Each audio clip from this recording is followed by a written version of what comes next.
Hello, my name is T.R. Welling, and it appears that in my continuing series, the day after the right after I do the primary eight pearl string counts, I want to talk some more. So this is me talking some more. Now there's 10,000 subjects that I can talk about in this time after I get done. I finish the recording the T calendar, although I only recorded seven because there's some kind of technical issue. I'm gonna have to find the eighth one and then record it, post it, record it, and put it up. But the primary information in regard of this calendar is the facts that this applies to your life because there's a ninth calendar. That there's eight primary pearl strings, which is the pearl strings of the eight fixed points of the Earth's orbit around the sun, but you have your own pearl string. You have your own counts. The feminine count starts 8 days before you're born, and the masculine count starts when you were born. When your first breath occurred, that's how the calendars work. And you start the first month goes on the first, which would be Fehu, and then on the eighth day of Fehu is when your birthday is. On the masculine, that's the same Fehu, but instead of starting on the Hagalaz or instead of starting on Winjo or Hagalaz, on the masculine calendar, on your personal masculine calendar, it starts on one, and I don't use the Arabic number system to count with. I use the Elder Futhark system to count with the runes, the Elder Futhark runes, with some modifications to fix the historical errors that were put into it to when they were translated into Latin format. The ancients translated it wrong to be able to make the Romans wrong. So that's what happens when the next 1700 years was about killing all people who disagreed with the Vatican or the evangelicals, Puritans. Um, so your count starts 8 days before your birthday, and you put that sequence of characters that in the Elder Futhark are letters and numbers, or the numbers of your birth date, whatever your birth date is. That's Arabic numbers. Arabic numbers have a direct translation with the Elder Futhark characters, which are both letters and numbers depending on how they're used. So you go about and I on my website trwelling.org, hit forward slash and whatever your birth date is, type in the month, full month space, and then the date, and then hit HTM, and that will take you directly. That's already built, although it needs to be updated a little bit. Those calendars are already built, and you can all 365.4 days of them. So go to my website and find your own individual calendar, and as you find your own individual calendar, you can add your personal number, your personal letters, your characters to these the pearl strings of the eight fixed points of the sun rotates around the earth, and that starts to build the words and the language and the characters of your personal story. See, this thing is about building both a world dictionary of of basic words and basic phrases that go along with, because if you have when you start, okay, you have a positive count, 365-day positive count. You have a 365-day negative count. So these numbers add up from the fixed point out down, and they subtract themselves from the fixed point down. So you are of 1, 2, 3, 4, 5, 6, 7, 8 through 365. You start 365, 364, 363, all the way down to 0. So those four characters numbers create translate it into Arabic, and you can then semi read them. But that's 4. That's your own personal calendar. You then add those 4 to the 16 characters, letters of the pearl strings themselves, and that 16 plus 2 is 18. 20 that you got, because you got but that also, you have your own calendar, which means that you have your own months, which is uh, two additional character sequences, and you also have your own the counts of how old you are, how old your parents were, how old, because all letters and numbers have a translation into the Elder Futhark.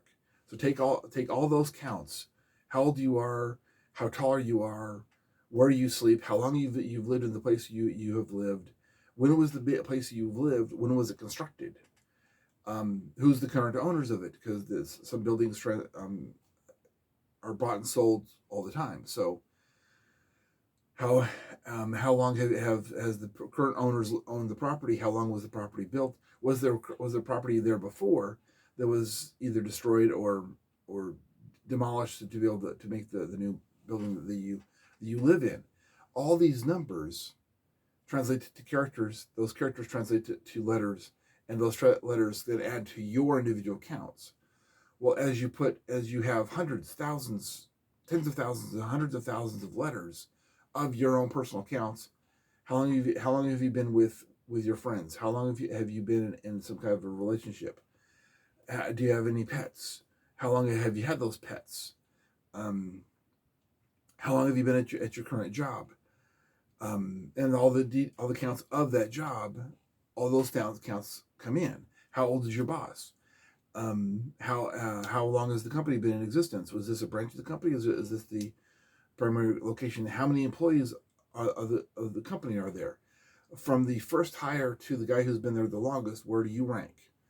To the CEO, from the person who runs the company down to the lowest ranking, least important person in the company, where is your ranking in that hierarchical structure?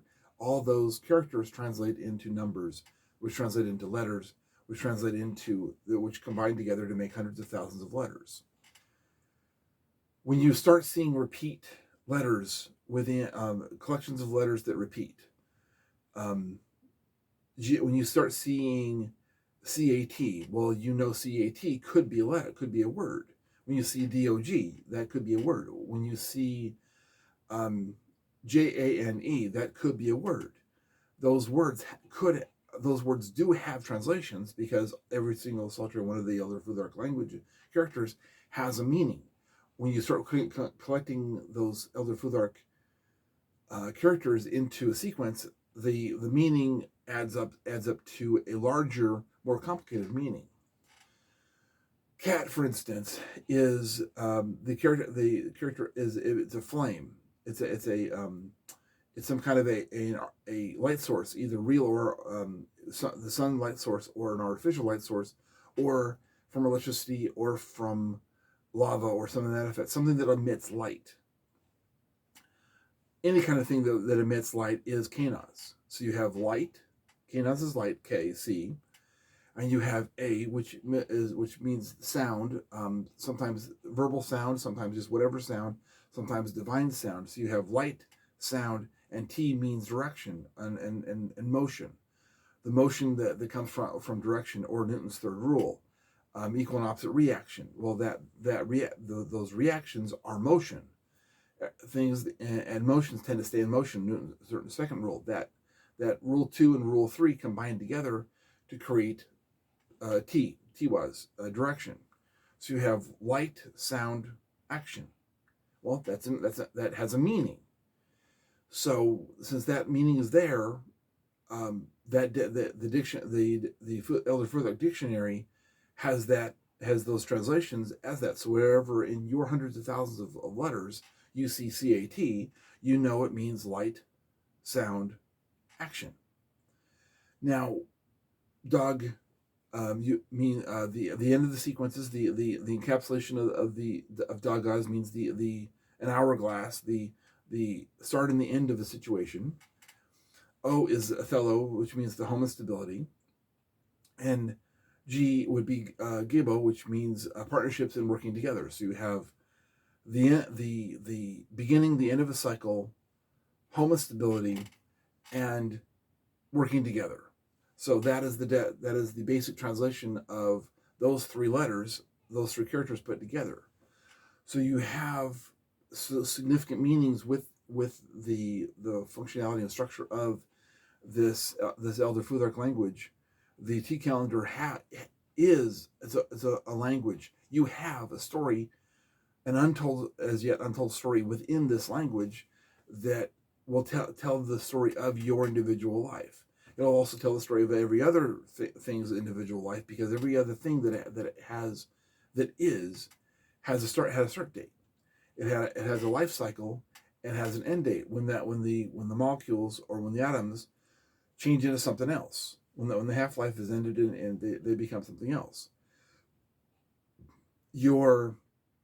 And how your story interacts with anything else that's not you's story, that adds to the letter count. So there are 100,000 or million letters, and your hundreds of thousands, if not millions of letters. They combine together in various ways to create millions and millions of letters, and those millions and millions of letters create their own interplay, inner stories, inner words that can be translated into actual translations and definitions. Now, one of the other ways that you can go about doing this is wherever you sleep, wherever you lay your head to rest, that's your personal 0000. Your compass is the areas where you frequent, your job, the places you eat, the places you go to, where your friends are, where you have entertainment, where you shop, whatever you do in your life, wherever you frequent, those are marks within your compass. And what you do is you just draw. You go to your zero and draw where you work, and you then go to a restaurant or something, or you go for lunch, and go to the movies, or go to a theater, or go to a concert, or go to a friend's house, or go to a different friend's house, or you go to some kind of a parent or authority figure's house, or go visit something else, go to the library, go to the school, go to whatever. All those lines, every one of those places is your own personal constellation within your compass. They have their own compasses, which your compass and their compass do merge some of the points together, and those counts also make more and more characters. And now we're talking about millions, if not tens of millions, if not 50 to 100 million characters, and there's no way that there's not words, repeat pattern words in there, to be able to translate it and to tell a larger story of your life. Now, how does this work? How do you apply this information to you? The answer is because if you're thinking about making a decision about your life, consult this map, consult this dictionary, consult this encyclopedia, because eventually when more complicated ideas you don't get a couple of sentences of description with after a word becomes a concept. It's more of okay, tell me about a car. Well, a car does have a two, three sentence description to it, but a car also has an entire encyclopedic information behind it, because there's thousands of different types of cars. There's hundreds of different types of automobile makers. The history goes from the beginning to now. There's model builders, and then there's kit car builders, and there are assembly lines, and there's the movable assembly line, and you have mini cars, sedans, trucks, vans, minivans, SUVs, bigger trucks, huge trucks, 18-wheelers. You have all kinds of vehicles all over the place that have layers and layers and layers of encyclopedic definitions to them. So all those millions and millions, tens of millions, hundreds of millions of characters will have words in them that, as they apply to you in your life, will create an encyclopedic will create words that have encyclopedic definitions to them, which means that if you take this fork in your life, these are the words these are the words and phrases and encyclopedic definitions you're going to be building. If that works or not works, you have a roadmap before you get there. Or if you take this fork of the road, then it builds entirely different words, phrases, dictionary, encyclopedic information. And you then have, before you make the decision, you can then go, okay, what words are here? What words are better for me here? What words are better for me here? And you can actually start making your own decisions about what path is best, because this builds you a roadmap as to what happens next.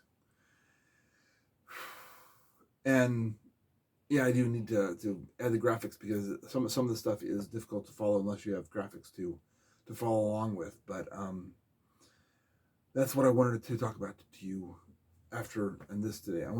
Curious as to what I'm going to talk about tomorrow. So thank you very much for listening.